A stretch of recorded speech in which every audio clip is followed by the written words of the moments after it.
السلام عليكم ورحمة الله تعالى وبركاته. أهلا بكم يا أعزائي وإخواني المشاهدين والمستمعين في برنامجكم البسيط واللطيف خاص بودكاست كلاسيك. من منا في هذا العصر الحديث لم يستعمل الذكاء الاصطناعي، سواء ليسأل عن أكلة أو برنامج أو حتى كرتون، أو يستعمله في أشياء للبحث أو ربما لأبحاثه العلمية ودراساته في المنزل، وربما حتى يتكلم معه كأنه صديق. الذكاء الاصطناعي صار شيئا متواجدا في كل مكان وفي كل الأجهزة في وقت قياسي جدا. ومعنا في هذه الحلقة صديقنا ورفيقنا عبد الفتاح ميجامان ليناقشنا في موضوع الذكاء الاصطناعي. تفضل عبد الفتاح. السلام عليكم ورحمة الله وبركاته. أنا اسمي عبد الفتاح أو AM ميجا على حسب راحتكم، وأنا الآن مع عماد أحد أصدقائي الأعزاء عشان نتكلم على رؤية الشخصية في موضوع ال AI وكيف هو تم تطويره وتم إساءة استعماله.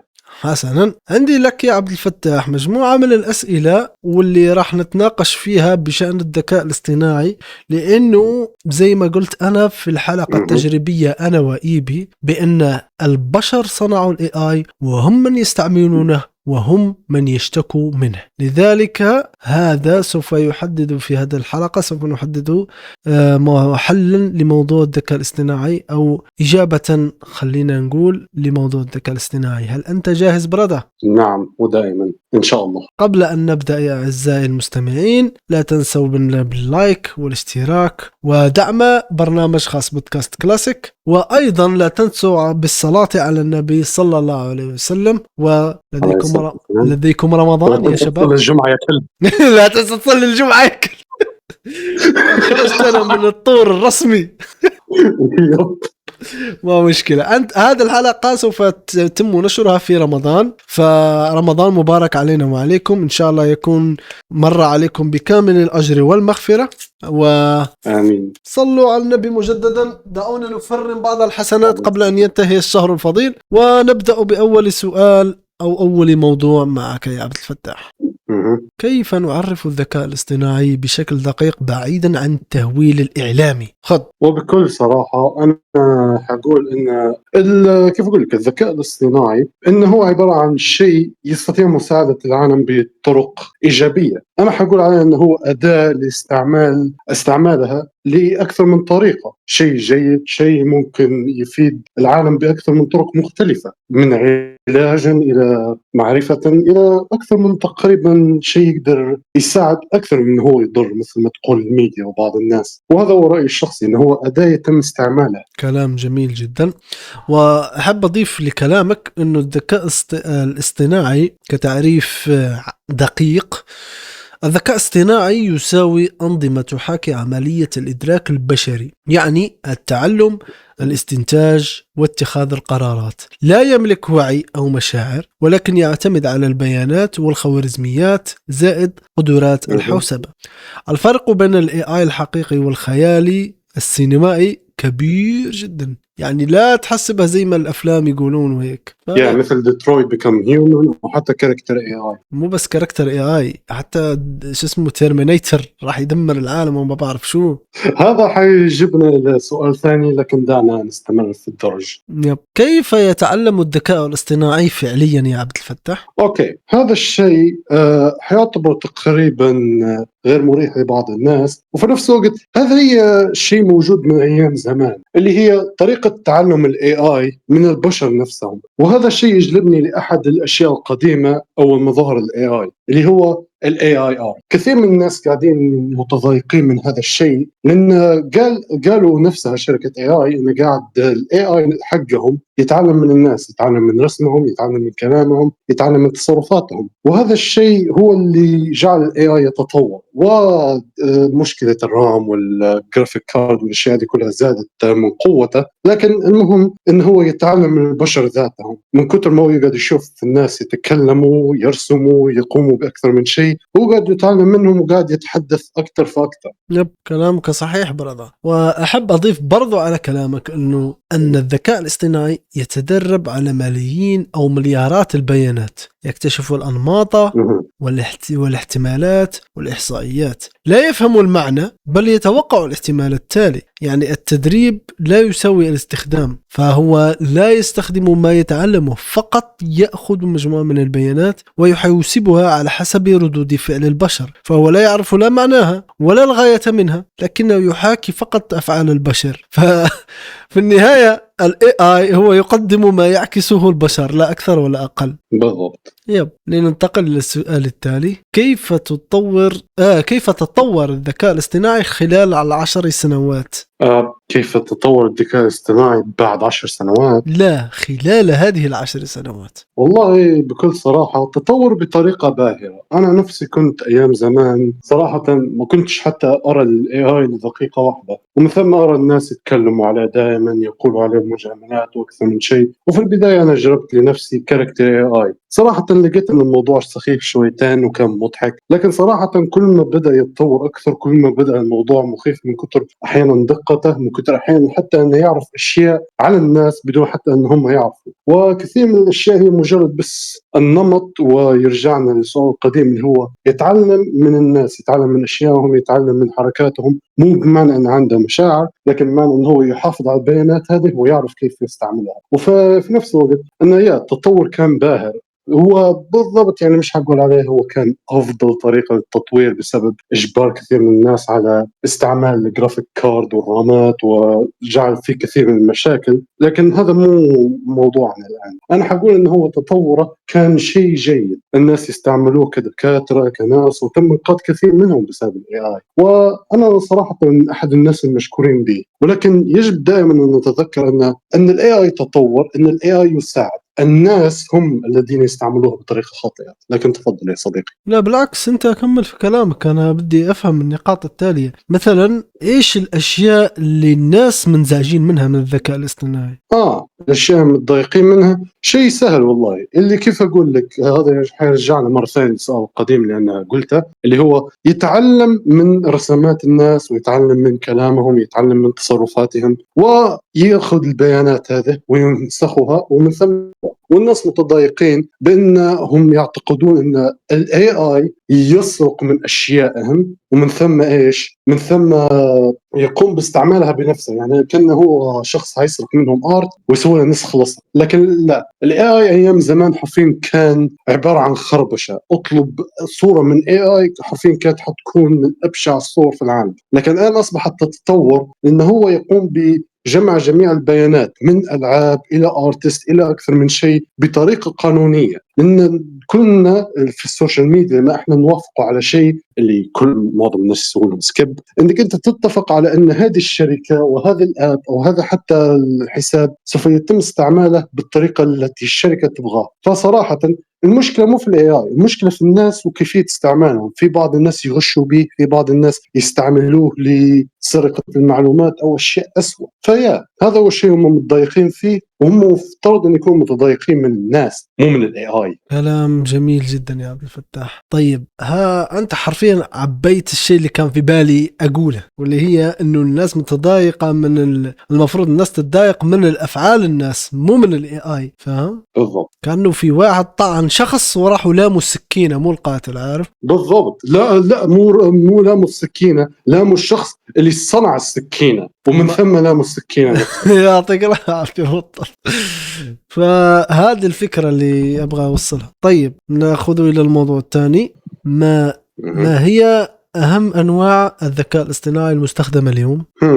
بكل صراحة أنا حقول بس أشياء اللي هي مفيدة صراحة، مو اللي جابت العيد مثل جودت ولا مدري شو اسمه هذا جورو، إيش اسمه اللي صنع إيلون ماسك؟ جروك. يا جروك، هذا جاب العيد في الكون يا أخي. أنا أقدر أقول إيش هو سوى جروك، لكن صراحة أحس حيجيك فلاج أحمر من يوتيوب. فأنا حقول بس AI مفيدين. أنا حقول AI مفيدين صراحة. أكثر AI تم استعمالهم بطرق مفيدة، وبعض الإجابات اللي أنا حقولها حتصدم الناس. لا مو بالضرورة يا عبد الفتاح ذكاء اصطناعي بنفس المجالات. أنا قصدي أنواع الذكاء الاصطناعي اللي قاعدين البشر يستعملوها. يعني ما هي أهم أنواع الذكاء الاصطناعي، مو ما هي أكثر الاستخدام، الأنواع. فاهمني؟ انا مش انا حاضحهم هذا الاثنين مع بعض، لان انا مش فجاه حاقول لك زي خلينا نرجع الموضوع جروك، لان في كثير من الناس يستعملوا جروك لكن ماليش فايده. لكن انا حقول مثل شات جي بي تي، وليش الناس يستعملوه؟ كثره استعماله بمعنى انه هو شيء جيد. على اي حال انا حفهمك ايش كان تو مقصدي. انا حقول على هذه الاشياء من اول الى ثالث. اللي اول واحد حقول بصراحه شات جي بي تي. شات جي بي تي بكل صراحه في كثير من الناس يتم استعماله لفهم بعض المواضيع الصعبه، مثل استعماله للدراسه، مثل استعماله عارف الأشياء التي الناس لا يعرفوها، من الطبخ إلى أكثر من شيء مختلف. وحتى الأطباء يستعملوا هذه الأشياء علشان أن يتم معرفة المشكلة ذاتها، مثل ما نوع من الأدوية الأفضل لمرض الكلى، أو ماذا يتم فعل إذا جاء إصابة في القلب، هل يتم استبداله أو يتم معالجته. وهذه الأشياء نفسها تم الكلام عنها من أطباء أذكياء، ويستعملوا هذه التكنولوجيا لأفضل التصرفات. وهذا حيجلبني إلى رقم 2 وحيصدم بعض الناس، اللي هو كاركتر اي اي. ممكن تقول لنفسك عبد الفتاح انت قاعد تتكلم على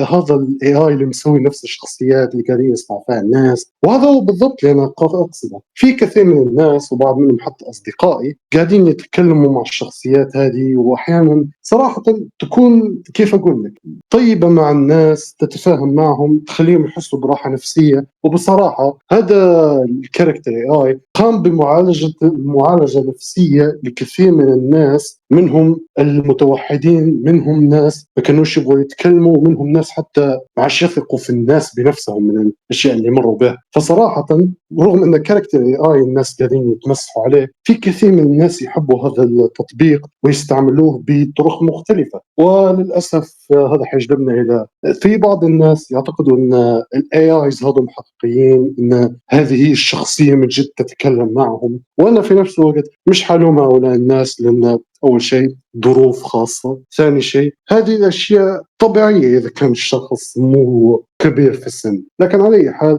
هذا مازال شيء مفيد، لأنه صراحة بسببه تم مساعدة كثير من الناس نفسيا، مرضيا، حتى توحيديا. انا مش متذكر الكلمه، لكن هذه هي اكثر الايات اللي يتم استعمالها بطرق جيده صراحه. عشان هيك انا حسبتك وطلع انه كلامي صح. انت مو فاهم السؤال بشكل جيد يا عبد الفتاح.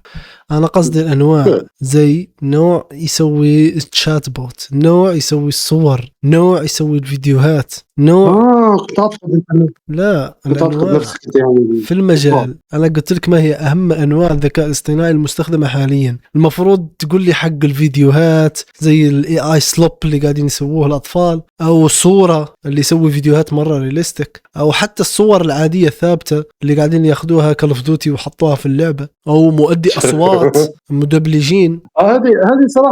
هذه صراحة أحس إن حتكون ما هي مشاكل AI أكثر من ما هي التطبيقات التي يتم استعمالها. هي دي الفكرة، إنه ما هي أهم أنواع الذكاء الاصطناعي المستخدمة اليوم. أقدر أقول لك بكل صراحة إنه هم حقين الصور والفيديوهات زي الصورة والاي اي سلوب، وأيضا حق الدوبلاج زي حقة مستر بيست. في البداية كان يستعمل مدبلجين حقيقيين، بس الحين قاعد يستعمل اي اي، لانه قال لك وفر $3 مليون على المدبلجين حق كل اللغات العالم. $3 وفر 3 مليون دولار وفرها من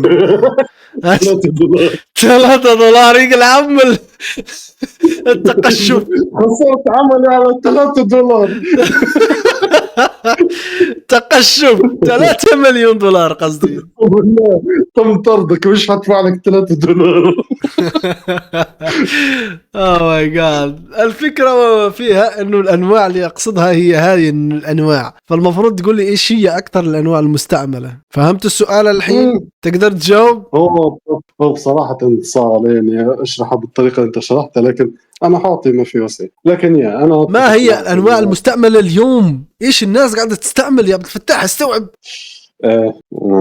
لا تقول لا، مو حكاية اني مو عارف، حكاية اني ما ادري كيف اشرحها. انا شرحت لك انه يتم استعمال كاركترز اي اي، يتم استعمال الشات جي بي تي مع صورك مع اشياء. لكن انا حكمل اللي انت قلته، اللي في كثير من الناس قاعدين يستعملوا في مثل في كاركتر، مو كاركتر سوري، اي اي فويسز، اي اي فيديوز، اي اي اكثر من شيء. وصراحه هذا يعتبر، انا مش حقول عليه اي اي سلاف، لكن صراحه من اكثر الاشياء الكسوله التي تم استعمالها. لان في كثير من الناس يستعملوا اي اي مثل خلينا نقولوا يترجموا لهم كود يساعدهم في شيء زي هيك، لكن هؤلاء الناس حرفيا واخدين اسهل شيء في طريقهم عشان يسووا نجاحهم.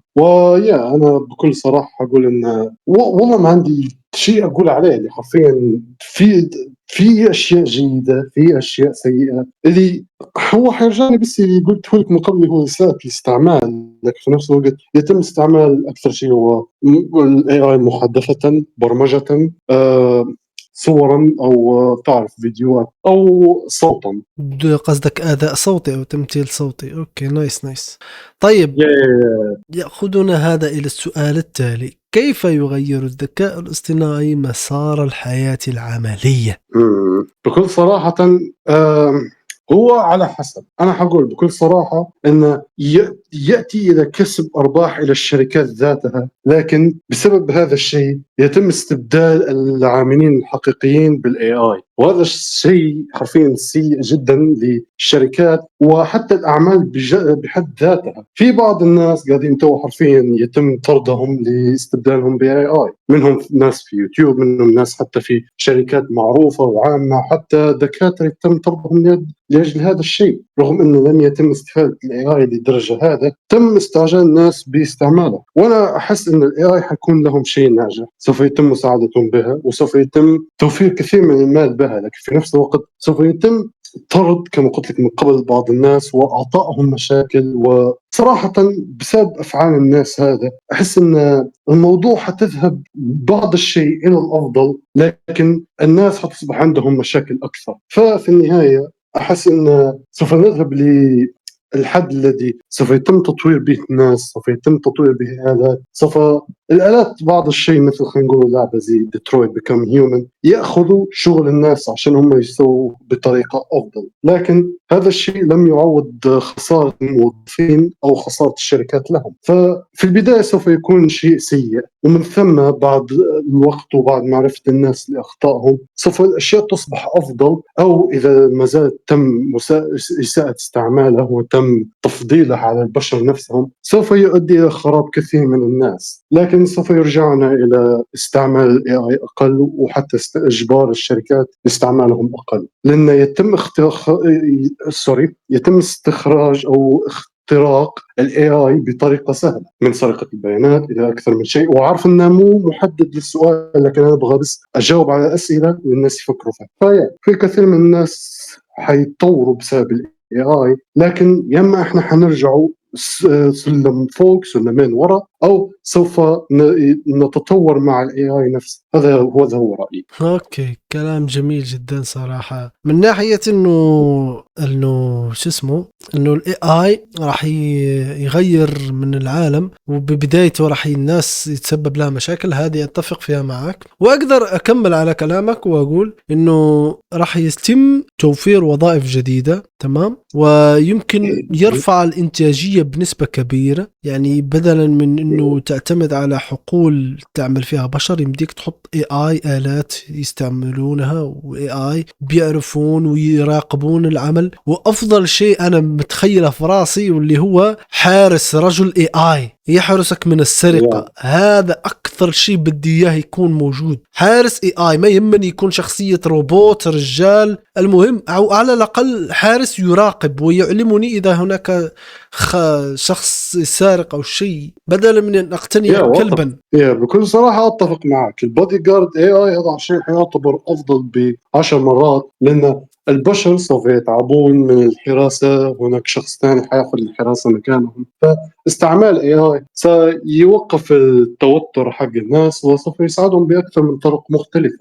أنا أتفق معك على هذه النقطة والنقطة اللي قبلها زيادة، لأن في كثير من الأشياء سوف يتم توفيرها. أنا مش هقول إن الناس لم يتم الناس سوف يخسروا أعمالهم ومش حيجدوا عمل ثاني. لا، مشاكل والأعمال حتتوسع، لكن على حسب زي ما قلت مرة ثانية استعمالها. بعض الأعمال سوف تنقرض، وهذا شيء طبيعي، لكن الناس فقط متمسكة بالماضي ومتخوفة من التطور. هذا كل ما في الأمر. مثلا أستطيع القول أنه يمكن إعادة تشكيل سوق العمل وليس القضاء عليه، لأن الكل يعتقد أن بالضبط. AI عندما يظهر سوف يقضي على العمالة وهذه الأمور، لكن الحقيقة سوف يتم إعادة تشكيلها مثل ما حصل في الثمانينات والتسعينات. تم إعادة تشكيل سوق العمل ونحن الآن نعمل، وهذا الأمر يبدو طبيعيا ولا زلنا نعمل بشكل عادي، لكن الناس فقط متخوفة من التطور، وهذا كل ما في الأمر. وهذا يقودنا إلى السؤال الذي بعده: لماذا يخاف الناس من الذكاء الاصطناعي رغم أنهم يستخدمونه يوميا؟ بكل بساطة هذا حرفيا احنا أحس إن جاوبناه شويتين في آخر مرة اللي هو آخر سؤال، وبكل صراحة أنا بس هقول لك نفس الكلام لكن حزيد عليه. الناس خايفين من الاي اي بسبب أكثر من شيء. خلينا نقوله مثل كيف أقول لك خيال. تمام، تذكرت لما أنت قلت الترمينيتر، حرفيا الناس يعتقدوا إنه أوه ماي جاد الاي اي حيسيطر على العالم وكل هذا الكلام الفاضي، وإنه حيسيطر علينا وحيدمر البشرية. الكلام الفاضي هذا، وبصراحة أعتقد أن هذا الشيء غير موجود بتاتا. ليش؟ لأن أول شيء يتم استعمال الاي اي من قبل البشر، يستطيع مسحه، يستطيع تبديله، يستطيع قيام باكثر من شيء مختلف. وفي نفس الوقت الناس خايفين ان ياخذ عملهم. يتم استعمال كيف اقول لك بيرسونال انفورميشن، كيف هي بالعربي؟ معلومات شخصيه. يتم استعمال المعلومات الشخصيه ضدهم، وبانه يعني تعرف يسرق من بياناتهم، يسرق من اعمالهم. وهذا الشيء مره ثانيه من عمل شركه، مو من عمل اي اي. يتم استعمال الناس، يتم استعمال الشركه نفسها مثل ديسكورد، مثل اكثر من شركه مثل بيرسونا. يتم اخذ بياناتك بانك انت وافقت واعطيتهم ايديك واعطيتهم اشياء. وفي نفس الوقت الشيء اللي لازم تخاف منه في الواقع هو البشريه نفسها. هم اللي يسرقوا معلوماتك، هم اللي ياخذوا هذه الاشياء، وهم اللي حيستعملوها. الاي اي ما عندهش اي فائده لمعلوماتك. يعني ايش الفائده اذا الاي اي يعرف تو انك انت تسوق سياره فورد؟ لا والله. ايش ايش ايش الفائده من المعلومه هذه؟ اللي خلاص انا حقول لك الصراحه، الناس خايفين من شيء مو موجود اصلا. الناس خايفين ان الاي اي سوف يسرق اعمالهم، وهذا الشيء واضح وايضا حقيقي. لكن ما زال امامك اكثر من شيء واكثر من عمل مختلف، وسوف يتم توفير اعمال اضافيه. فهذا مجرد بارانويا انا حقول، او ناس خايفين من شيء سوف يتم تصليحه لاحقا. لكن انا حقول ان الخوف هذا ايش اسمه ربي، فوبيا؟ مو فوبيا اللي يعني معلش عليه هذا الخوف، يعني شيء متفاهم. ايوه هذا الخوف متفاهم، هذا الشيء شفناه اكثر من مره، وهذا الشيء حقيقي. اللي تخيلوا انت فجاه خسرت عملك بسبب جهاز، انت حتكره الاي اي، انت حتلومه بدل ما انت تلوم مديرك اللي هو ما كانش عنده مشكله يستبدلك بالماكينه هذه. كرر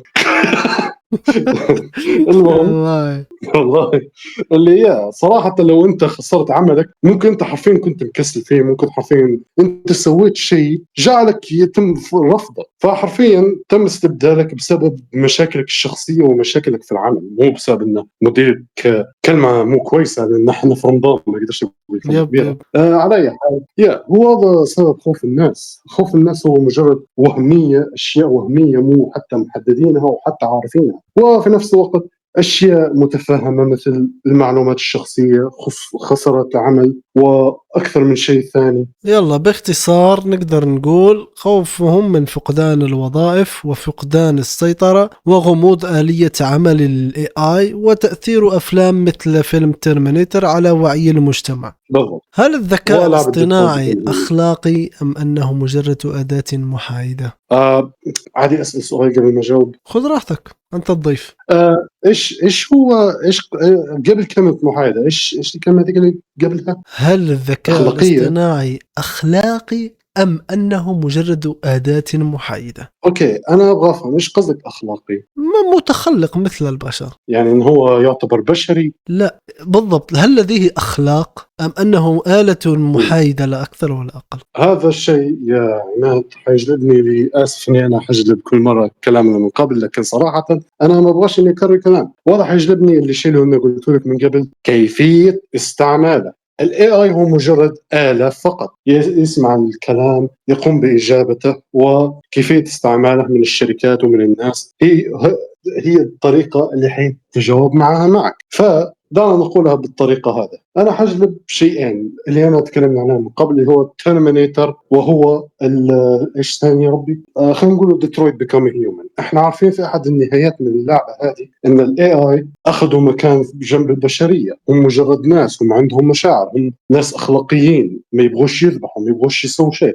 ثاني حاجة على حسب خيارات اللاعب، لكن خلينا نقول إن الاي اي طيبين. تمام، هذا الشيء مازال كيف أقول لك له حدين. مثل ما احنا نعرف في فيلم الترمينيتر تم صنع الترمينيتر مو لتدمير البشرية بأكملها، بل تم صناعته وبرمجته من ناس أو فضائيين على حسب الجزء أن يتم قتل شخص معين. يعني نزال هذا الشخص تحت سيطرة شخص معين، فتدمير العالم مازال حيكون على يد الشخص الذي يتم استعماله. فهذا حرفيا هو الجواب الوحيد الذي يتم الجواب على شيء زي هيك. فأنا حقول أن ال AI هو مجرد آلة لا تعرف، لا لها حياة، لا لها مشاعر. يستطيع برمجة المشاعر، يستطيع برمجة الشيء اللي أنت لازم تقوله وتحسه. إذا ال AI وجدك حزين حكون متعاطف، إذا ال AI وجدك تكسر القانون حتعرف حيهجم عليك، أو ممكن حتى تعرف يضعك في السجن. هذه الأشياء كلها على حسب الشيء اللي برمجوه به الناس. فأنا حتفهم لو الناس فجأة جابوا كلام ممكن للتعليقات أو أي مكان، مثل طب شات جي بي تي تقريبا منع شركة كاملة من أن يتم مسحها. هذا لأن الشركة أعطته وعي، وهذا الوعي لأنه هو قاعد يدرس في الناس ويدرس في المخلوقات وكل هذه أنواع الأشياء، تم برمجة شيء بنفسه. يعني إنه هو مو شيء أصبح متطور لدرجة إنه عنده مشاعر وكان خايف، لا، هو كان مسوي ميميكينج، يعني كان مسوي تقليد للشعور هذا. كان خايف إن هذا التطبيق اللي هو حرفيا تحديث كان سوف يتم مسحه به. هذا الشيء مو بمعنى انه هو اصبح تعرف مخلوق حي، مو انه هو اصبح شيء يستطيع ان يتنفس وياكل ويشرب، لا، هو مجرد شيء استوعب كميات كبيره من الاعمال لدرجه انه هو استوعب انه هو انسان حي او شيء حي، فهو خايف اذا يتم مسحه سواء حاجه حتحدث له. مثل مش حخش الموضوع هذا تو ديب، لكن يعني واضح الشيء اللي أنا أقدر أتحدث عليه إن البشر هم الشخص اللي سوف يتم استعمالهم به ال AI لا يشعر شيء، هو لا إنسان جيد ولا إنسان سيء، هو مو إنسان أصلا، هو مجرد آلة يتبع قوانينه ويتبع أوامر. جميل جدا. أستطيع أن أكمل على كلامك أيضا؟ أنا دائما قاعد أكمل على كلامك يا رجل. تفضل عادي، خذها. هو في النهاية أداة. هل لديه أخلاق أو لا؟ الأخلاق تعود للمطور الذي صنعه والجهة المالكة وطريقة استخدامه ومفهوم الشخص الذي يريد توجيهه. بس اختصار يا رجل. أنا قاعد ألخص كلامك. لكن لازم يعني أنا أشرح بالتعرف التفصيل عشان الناس يفهموا قصدي. يب متناغمان يا رجل. هل يمكن أن يصل الذكاء الاصطناعي إلى وعي ذاتي؟ أوكي، أنت رح تعيد كلامك مرة ثانية صح؟ لكن أنا حجاوب بطريقة بسيطة. الإجابة هي نعم، ومرة ثانية حعيد الإجابة الثانية اللي هي على حسب طريقة المستعمل. مثل الناس تو صنعوا في اليابان، تمام، ما أدري إذا تقدر تقطعها عادي لو كانت شويتين سيئة، تم صنع روبوتات لهم وعي، لهم أكثر من طريقة، يعني أن يتصرفوا كبشر ذاتهم. في بعض الناس ما كانوش يبغوا يطوروا في تحديثاتهم عشان ما يكونوش بشري، عشان يخافوا ممكن حتى يصير نفس الشيء في ديترويت، يقتلوا بشر عشان يحموا أنفسهم. وفي في حتى يعني ناس صنعوا روبوتات get pregnant، يلا افرحوا يا السنجلز تقدر تتزوج روبوت. على حال اوكي خلاص، اتوقع ان نقفل على هذا السؤال بسرعه قبل ما ندخل ديب بزياده. يلا تمام. السؤال يلا العاشر سلام. والأخير برادر، أها. لو استمر تطور الذكاء الاصطناعي بنفس السرعة كيف سيكون شكل العالم في 2020؟ يلا أمم. فصفص لنا الإجابة يا رجل. إيه، بكل صراحة احنا تو التطور السريع هذا حق الاي اي هو من أسوأ الاشياء اللي صارت حرفيا البشرية. انا احب الاي اي، انا احب استعمله بطريقة جيدة، والمشكلة هي انه تم اخذ كثير من الموارد البشرية عشان يتم استعمال الاي اي وتطويره بالدرجة هذه. اذا تم تطويره بالسرعه هذه وما زال يتم تطويره، البشريه حيتم انقراضها. الاي اي يتم الان باستعمال كميات مهوله من المويه، قاعد يستعمل كميات مهوله من الرامات والجرافيك كاردز واكثر من شيء، لدرجه انه تم ايقافه باكثر من طريقه بسبب انه هو يستهلك كميات كبيره من الكهرباء. فان تطوير الاي اي بالسرعه اللي احنا قاعدين فيها سوف يتم بوضع مشاكل على مشاكل على مشاكل، لدرجه انه في كثير من الشركات سوف يتم وضعهم في اماكن حاده ومشاكل كثيره. انا حقول ان يجب تطوير الاي اي حبه حبه، يجب تطويره بسرعه مضبوطه. السرعه اللي احنا قاعدين فيها انه يتم اخذه، انه يتم التركيز عليه اكثر حتى من البشر، هذا الشيء سوى اكثر من مشكله. اللي تطويره حيكون شيء جيد، اتفق، تطويره ممكن حتى يجلب اكثر من شيء جيد للبشريه، لكن مو بالطريقه هذه. لهذا السبب حرفيا انا اعرف ان فقاعه الاي اي هذه حيتم انهيارها، وممكن حتى استعمال الاي اي حيصبح اقل واقل واقل، وممكن حتى تختفي الشركه. لكن احنا نعرف ان في شركه ثانيه حتاخذ مكانها، لكن الفقاعه دي مش حترجع لان الناس تعلم من خطأهم. فيا انا حقول اذا احنا ان شاء الله نجانا ربي ل 2020 او ايا كان الرقم اللي تبغاه، احس ان الموضوع حيكون جميل، الموضوع حيكون هادي، الموضوع حيكون متطور اكثر. مش حقول سيارات طائعه، لكن حيكون في اشياء متوفره وموجوده بطريقه سلسه وافضل. هذا هو رأيي.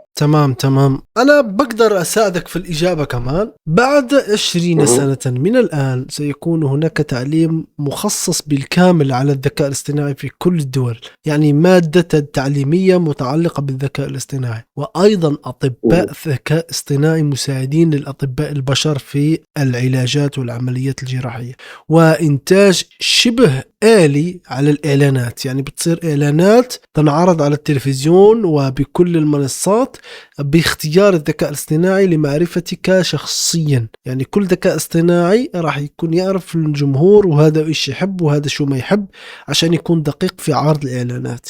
وهذا راح يجعل اقتصاد يعتمد على مهارات التفكير لا التنفيذ. يعني بالاي اي بيصير يفكر في تحسين البيئة أكثر من التنفيذ، وهذا اللي راح يكون ياخذنا لصراع تنظيمي وقانوني بين الدول راح تتحارب مين أكثر واحد عنده اي اي قوي، فكل واحد يبغى غاي يسرق بيانات الشعب الثاني. فالله يستر بس على المستقبل.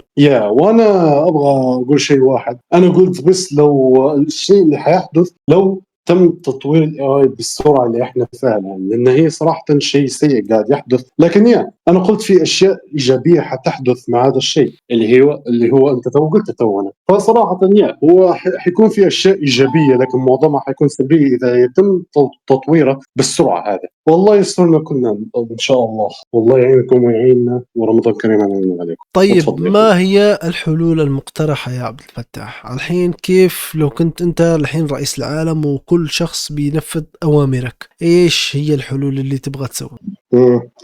وبصراحة حلول فقط للاي اي، صحيح؟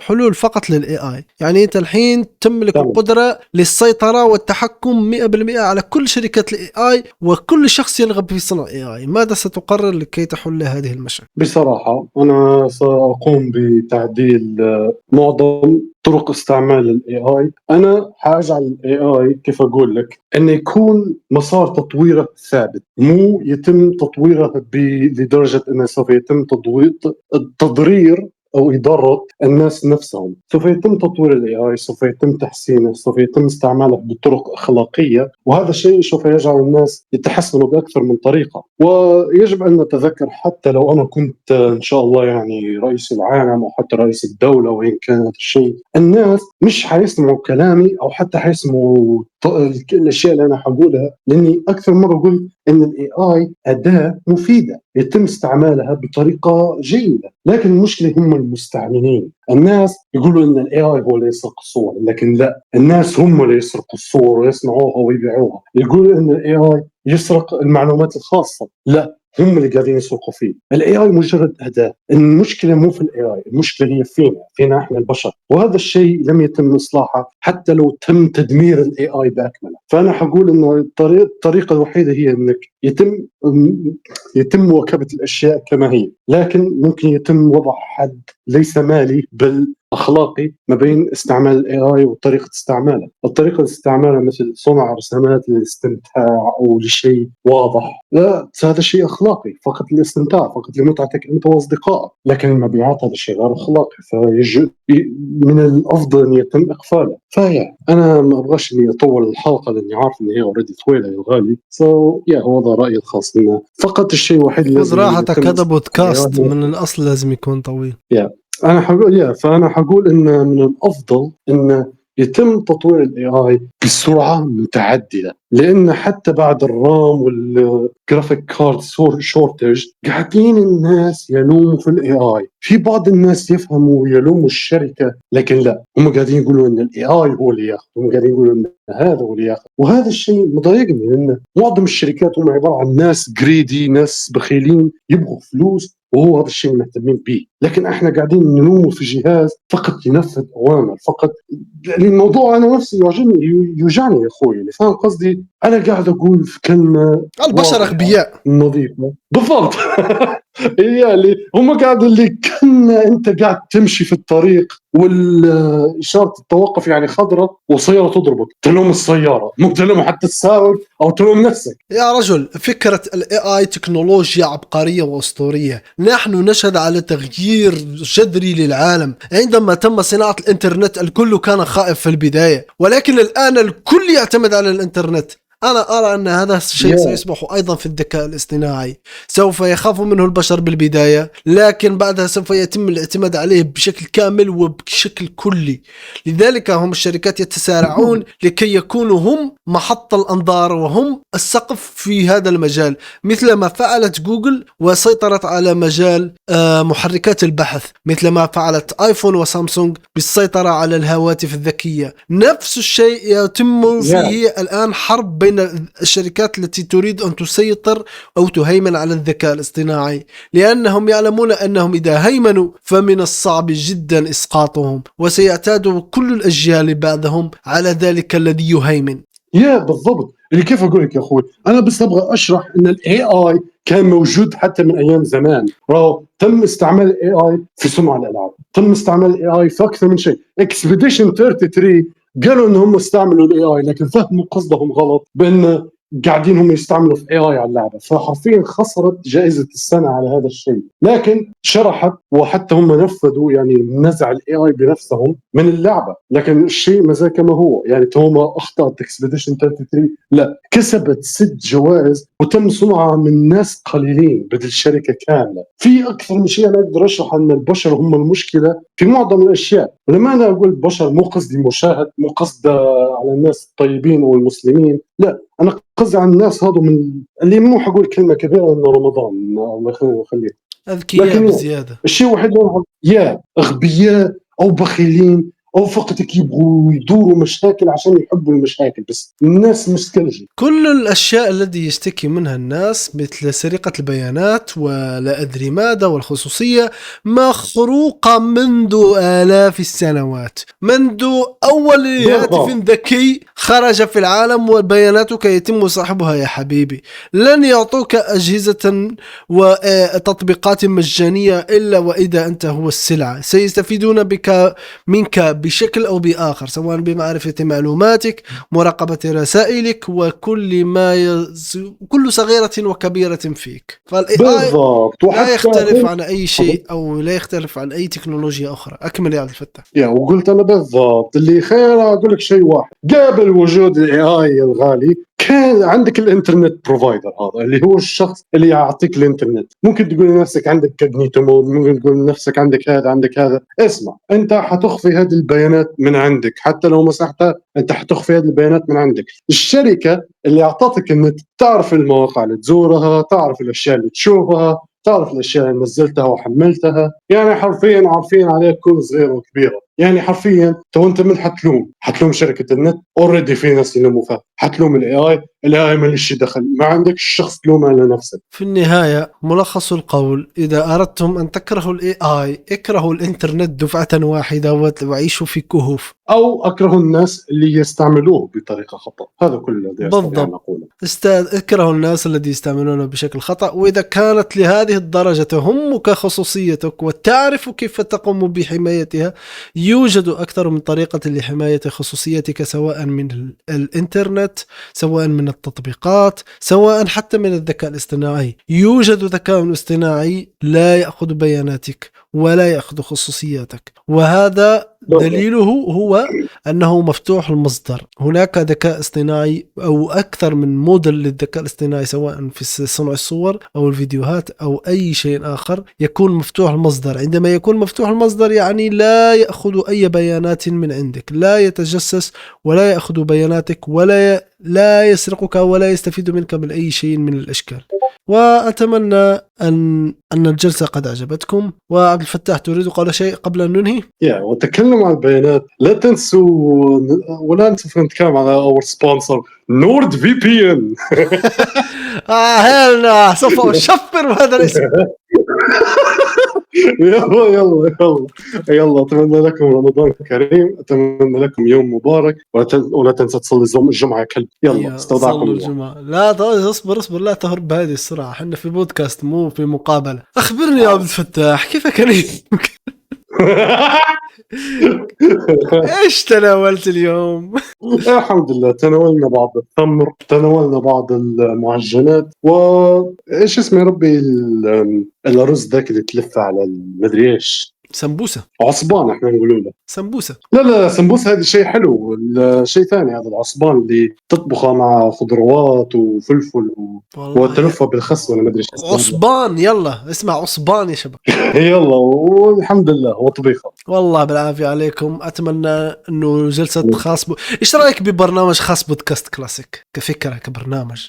والله صراحة عجبني ألف، ومو أقول إنك أنت صديقي، أنا أقول إني صراحة شفت الحلقة الأولى والثانية اللي هي الحلقة التجريبية، وصراحة 10 من 10 يا غالي. Let's go. تدري انه في بودكاست خاص كلاسيك، بما انه بودكاست يعني اقدر استضيفك اكثر من مرة على حسب الموضوع اللي نتناقش فيه، ونفس الشيء ينطبق مع اي ضيف. نفس الشيء ينطبق مع كل الضيوف. فلا تنسوا اللايك والسبسكرايب عشان تسمعوا اشياء مفيدة وممتعة مثل هذا. لا تنسوا بالصلاة على النبي. صلوا على النبي عليه الصلاة والسلام. أتمنى أن حلقة خاص بودكاست كلاسيك أعجبتكم. لا تنسونا باللايك والاشتراك وتفعيل الجرس. شكرا لكم ولدعمكم، ودمتم في رعاية الله وحفظه. دمتم سالمين.